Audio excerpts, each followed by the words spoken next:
Hello दोस्त, मैं Rajiv Ranjan Singh Rajiv classes GS research centre पर आपका वेलकम करता हूं। आज बहुत ही इंटरेस्टिंग टॉपिक लेकर आया हूं आपके सामने। आज का क्वेश्चन है कि चलती नदी या समुद्र में पुल कैसे बनाते हैं, या चलती नदी या बहती नदी भी कहते हैं, उसमें कोई दिक्कत नहीं। तो बात करते हैं कि बरसात का मौसम दस्तक दे चुका है और ऐसे मौसम में लोग कंस्ट्रक्शन के काम से ज्यादातर परहेज करते हैं। वजह यह है कि पानी के कारण मसाला सूख नहीं पाता और जब तक मसाला नहीं सूखता तब तक कोई ढांचा ठीक से खड़ा नहीं हो सकता। तो जरा सोचिए कि बरसात में लोग घर नहीं बना पाते तो भला इंजीनियर्स बहती नदी या उफान मारते समुद्र में पुल कैसे बना लेते हैं। दिमाग चक्कर खा गया ना? ये तो होना ही था। दोस्तों, नदी में बने पिलर्स को देखकर कभी आपके दिमाग में ये सवाल उठा कि आखिर नदी के बहाव के बीच में पिलर्स को कैसे बनाया गया होगा और पुल बनाने के लिए किन तरीकों का इस्तेमाल किया गया होगा। अगर ये सवाल आपको परेशान कर रहे हैं तो आपके तमाम इन सवालों के जवाब हमारी इस वीडियो में छिपा है। अंत तक बने रहिए दोस्तों। मुंबई की शान बन चुका बांद्रा बर्ली सीलिंग हाजीपुर को पटना से जोड़ता है।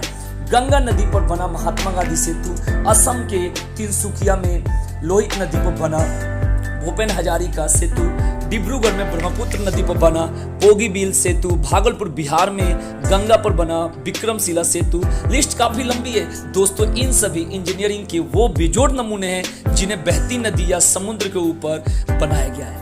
इनमें से कई पुलों को तो आपने जरूर देखा होगा, कभी ना कभी उसके ऊपर से सफर भी किया होगा।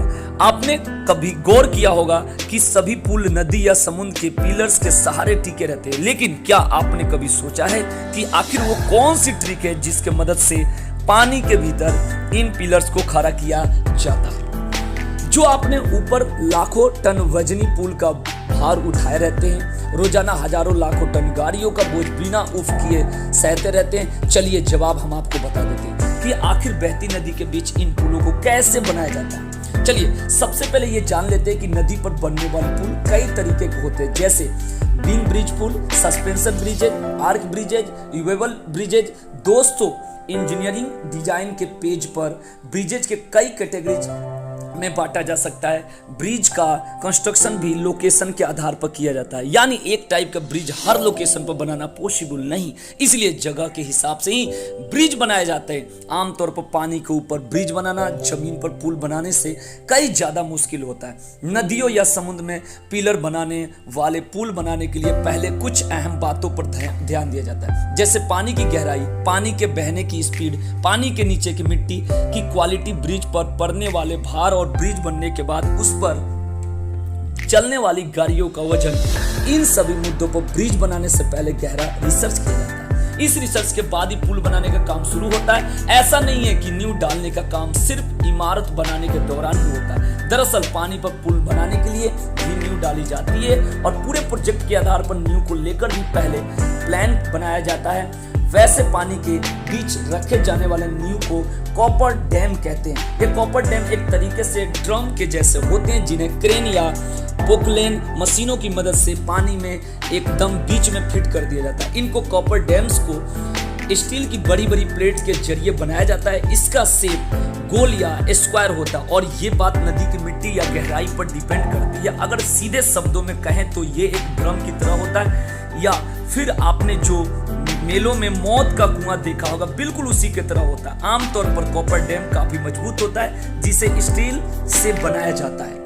सबसे पहले इसे पानी के बीच में रख दिया जाता है। इससे पानी इसके आसपास तो बहता रहता है लेकिन इसके अंदर नहीं जा पाता, जैसे किसी ग्लास में एक स्ट्रॉ को रख दिया गया हो। हालांकि बाद में इसमें पानी जो भर जाता है उससे बाहर निकाल दिया जाता है और इसको फोटे में नीचे की मिट्टी दिखाई देने लगती है। इसके बाद ही वहां पिलर बनाने का काम शुरू होता है। इसके अंदर जाकर इंजीनियर्स काम करते हैं और फिर सबसे पहले मजबूत पिलर खड़ा कर दिया जाता है। पिलर बनने के बाद ब्रिज का बाकी काम शुरू होता है। हालांकि पानी का जब गहरा होता है तो पुल कॉपर डैम के जरिए बिल्कुल नहीं बनाया जा सकता।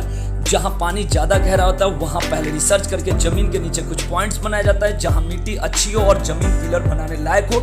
इसके बाद वहां गड्ढे किए जाते हैं और उनमें कई पाइप ऊपर से नीचे डाले जाते हैं और वहां मौजूद पानी को बाहर निकाला जाता है। फिर इन पाइप्स में सीमेंट की मिक्सचर भरे जाते हैं। फिर जरूरत के हिसाब से ऐसे कई पाइप्स मिलकर एक पिलर बनाया जाता है। दोस्तों, किसी ब्रिज को बनाने में सबसे अहम बात है कि उसकी बीम यानी कि खंभों का निर्माण होता है। इसे बीम बनाने में काफी सावधानी बरती जाती है। अब देखिए कि पुल कैसे तैयार होता है। दरअसल पुल बनाते वक्त आधे से ज्यादा काम दूसरी साइड पर चलता रहता है, जहां पुल के ब्लॉक्स वगैरह बनाए जाते हैं। जैसे इस पानी के भीतर खंभे तैयार होते रहते हैं, वैसे वैसे उनकी ऊपर की रॉड तैयार होती रहती है। ये सीमेंट और कंक्रीट के बड़े बड़े ब्लॉक्स, प्री मेड ब्लॉक्स होते हैं, जो पहले बनाए जाते हैं, किसी और जगह किसी दूसरी साइड पर तैयार किया जाता है। फिर इन्हें बड़ी बड़ी मशीनों को मदद से पुल की साइड पर पहुंचा दिया जाता है। बड़े बड़े सीमेंट ब्लॉक्स को पहुंचाने के लिए कई बार बड़ी बड़ी नावों का सहारा लेना पड़ता है। ऐसा करने के बाद एक से दूसरे पिलर के बीच इन ब्लॉक्स को सेट का काम शुरू होता है और इसी तरह स्टेप बाय स्टेप एक ब्रिज बनकर तैयार हो जाता है। दोस्तों,